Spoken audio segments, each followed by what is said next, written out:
سمعنا وأطعنا.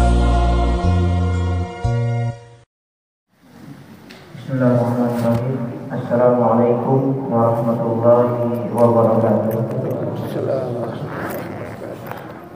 Innal hamdalillah nahmaduhu wa nasta'inuhu wa nastaghfiruh wa na'udzu billahi min shururi anfusina wa min sayyiati a'malina. Man yahdihillahu fala mudilla lahu wa man yudlil fala hadiya lahu. Asyhadu an la ilaha illallah wahdahu la syarika lahu wa asyhadu anna Muhammadan abduhu wa rasuluh arsalahu bil huda wa dinil haq liyudhhirahu 'ala dini kulli wa kafa billahi shahida. Allahumma shalli wa sallim wa barik ala hadan nabiyil amin Muhammadin wa ala alihi wa ashabihi wa man tabi'ahum bi ihsanin ila yaumil qiyamah. Faqala Allah ta'ala fil Qur'anil Karim, a'udzu billahi minasy syaithanir rajim. Ya ayyuhalladzina amanu taqullaha haqqa tuqatih wa la tamutunna illa wa antum muslimun. Wa qala an-nabiy sallallahu alaihi wasallam fa innal asdaqal hadits kitabullah wa khairal huda huda Muhammadin sallallahu alaihi wasallam wa syarrul umuri muhdatsatuha wa kullu muhdatsatin bid'ah wa kullu bid'atin dhalalah wa kullu dhalalatin finnar. Ikhwan fillah, Bapak Ibu jamaah salat Isya dan salat tarawih Masjid Al-Muslimun rahimani wa rahimakumullah. Tentu bersyukur kepada Allah Subhanahu wa taala pada malam ke-12 daripada bulan Ramadan ini Allah Subhanahu wa taala masih memberikan kenikmatan yang hari ini kita rasakan, nikmat iman, nikmat Islam, nikmat kesehatan, nikmat kesempatan, sehingga Allah mudahkan langkah kita, Allah bukakan hati kita untuk bisa melakukan ibadah kita di bulan Ramadan, wabil khusus ibadah qiyam Ramadan kita di malam hari ini. Mudah-mudahan apa yang dijanjikan oleh Allah Subhanahu wa taala melalui lisan Nabi sallallahu alaihi wasallam, man qama ramadanan imanan wa ihtisaban ghufira lahu ma taqaddama min dhanbi. Barang siapa yang kata Nabi sallallahu alaihi wasallam dia mendirikan qiyamul Ramadan, dia melaksanakan daripada qiyamul Ramadan, yakni salat tarawih kita imanan wa ihtisaban, didasari iman dan juga kesungguhan, ghufira lahu ma taqaddama min dhanbi, maka Allah ampuni dosa-dosanya yang telah lalu. Ini diantara keutamaan yang mudah-mudahan kita dapatkan pada kesempatan malam hari ini.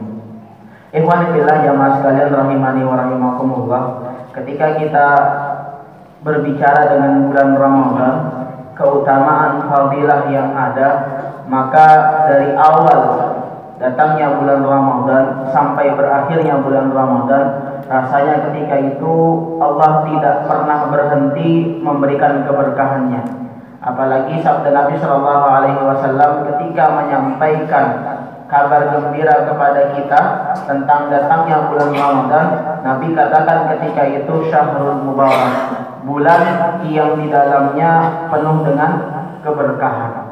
Di antara salah satu keberkahan yang Allah berikan kepada kita, Allah tuangkan langsung di dalam Al-Quran surah Al-Baqarah ayat 186. A'udzu billahi minasyaitonir rajim. Wa idza sa'alaka ibadi anni fa inni qarib. Bahwasanya kata Allah Subhanahu wa taala, apabila wahai Muhammad ada umatku yang menanyakan tentangku, fa inni qarib, katakan ketika itu Nabi Muhammad maksudnya, aku Tuhan Allah Subhanahu wa taala sungguhlah dekat. Ujibu da'watad da'i idza da'an. Maka apabila hambaku meminta kepadaku, falyastajibu li, maka ketika itu aku akan kabulkan, maka akan aku jawab doa dari hambaku. Wal yu'minu bi, agar mereka beriman kepadaku, la'allahum yarshudun, dan ketika itu mereka senantiasa dalam keadaan kebenaran ataupun mendapatkan petunjuk dari Allah Subhanahu wa taala. Ikhwan fillah jamaah sekalian rahimani wa rahimakumullah, ayat 186 dari Al-Qur'an surah Al-Baqarah ini masih ada keterkaitan nantinya dalam ayat-ayat berkaitan tentang puasa. Apa yang Allah Subhanahu wa taala ingin sampaikan di sini bahwasannya ketika itu Allah katakan bahwa orang-orang yang ketika itu meminta, khususnya di bulan Ramadan ini, dengan doanya, dengan pengharapannya, dengan permohonannya, maka ada jawaban. Ada ketika itu Allah berikan isyarat bahwa Allah akan ijabah doanya. Tapi ketika itu harus kita pahami, ternyata dalam ayat ini pula Allah juga mempersyaratkan. Artinya ketika doa kita ini diijabah oleh Allah, maka yang pertama paling tidak kita tahu syaratnya. Baru yang kedua nanti kita bicara waktu yang mustajab dalam doanya. Yang pertama ketika itu dalam banyak tafsir, para mufassir salah satunya menjelaskan tentang ayat ini bahwasannya seseorang yang dia berdoa, seseorang yang ketika itu dia meminta kepada Allah Subhanahu wa taala, ketika Allah sendiri mengatakan wa idza sa'alaka, ketika hambaku menanyakan tentangku maka katakan aku dekat. Ini menunjukkan paling tidak yang pertama bahwa seorang mukmin, seorang yang beriman harus didasari keimanan yang mantap. Artinya seorang muslim dia memiliki keimanan. Jadi dikatakan mukmin dengan keimanannya. Maka syarat mutlaknya adalah ketika itu ada semacam keimanan yang kokoh, keimanan yang kuat kepada Allah Subhanahu wa taala, keimanan yang tentu dia tidak bercampur dengan kesyirikan. Artinya di dalam doanya dia hanya mengharapkan apa yang Allah kabulkan. Kalaupun misalnya ada semacam wasilah, apakah ketika itu wasilah boleh? Wasilah diperbolehkan hanya dalam beberapa keadaan. Di antaranya wasilah dengan asma wa sifat Allah, dengan menyebut nama Allah, boleh. Artinya perantara. Kadang kan kita ini mengisyaratkan doa ini seperti menemui pejabat, lalu ada ajudan dan sebagainya, padahal Allah tidak perlu. Tapi kalaupun ada wasilah, maka wasilah yang dibenarkan hanya dengan nama Allah. Artinya kita menyebut dengan nama Allah. Allah tidak kurang 99 nama. Mau yang mana yang kita minta. Ketika kita minta dengan lancarnya rezeki, Allah punya nama ya Razzaq. Ketika kita meminta sesuatu, Allah punya sifat ya Wahhab. Makanya doanya Nabi Rabbi habli minas shalihin. Ini antara doanya.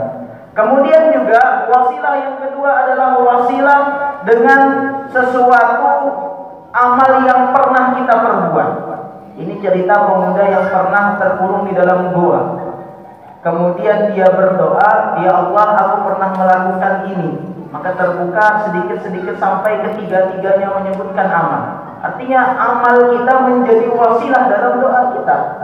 Atau yang ketiga, boleh berwasilah. Ya, perantara artinya apa? Minta doakan. Doakan kepada siapa? Orang yang masih dalam keadaan itu. Seperti Fatimah yang pernah ditanya apa yang kau minta. Nabi Muhammad pernah menanyakan kepada Fatimah. Apa kata Nabi? Kalau aku sudah wafat aku tidak bisa memberikan apapun. Nah ini menunjukkan bahwasannya doa kita benar-benar kita berikan, benar-benar ketika itu kita iman. Yang kedua ketika itu, ketika ada iman, tentu perlu dilandasi dengan ketaatan kepada Allah. Tentu dilandasi dengan amal-amal soleh kita. Apa diantaranya? Ialah ketika itu ayat yang berkenaan ini adalah ayat puasa. Ayat puasa itu Pak, dari Al-Baqarah ayat 183 sampai nanti ayat 187. Ayat tentang doa ini ternyata masuk di ayat 186. Jadi maksudnya apa?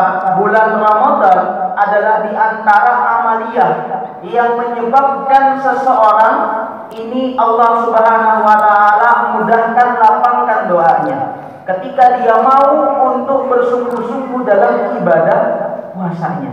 Jadi ketaatan kita, kalau di luar bulan Ramadan silahkan lakukan ketaatan apapun.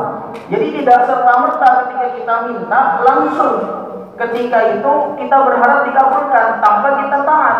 Harus ada ketaatan kita kepada Allah Subhanahu wa taala. Maka ini syarat-syarat mutlaknya. Banyak lagi di antara syaratnya. Maka yang kedua yang harus kita pahami pula, ternyata doa pun ada waktu yang mustajab. Waktu yang diijabah oleh Allah Subhanahu wa taala.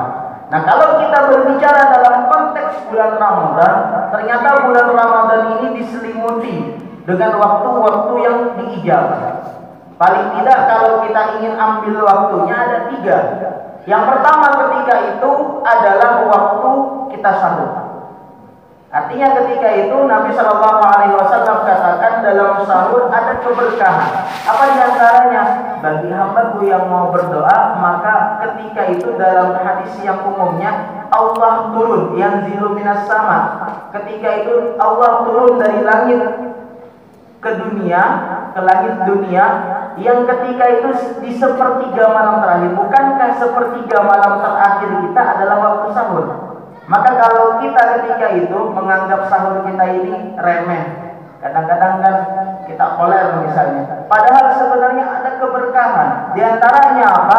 Adalah keberkahan bagi orang yang mau berdoa kepada Allah Subhanahu wa taala. Yang kedua adalah orang-orang yang dalam kondisi berpuasanya. Di Nabi mengatakan bahwasanya orang yang berpuasa sampai dia berbuka. Artinya apa? Dalam puasa kita ini pun adalah waktu yang mustajabah. Jadi pian habis sahur, kemudian puasa, sepanjang hari pian berpuasa, ketika itu adalah waktu yang juga mustajab dalam doa kita. Yang ketiga, jelas ketika itu hatta yuftiru, adalah orang yang berpuasa sampai dia berbuka. Maka waktu kita berbuka juga waktu yang diijabah dalam doa kita.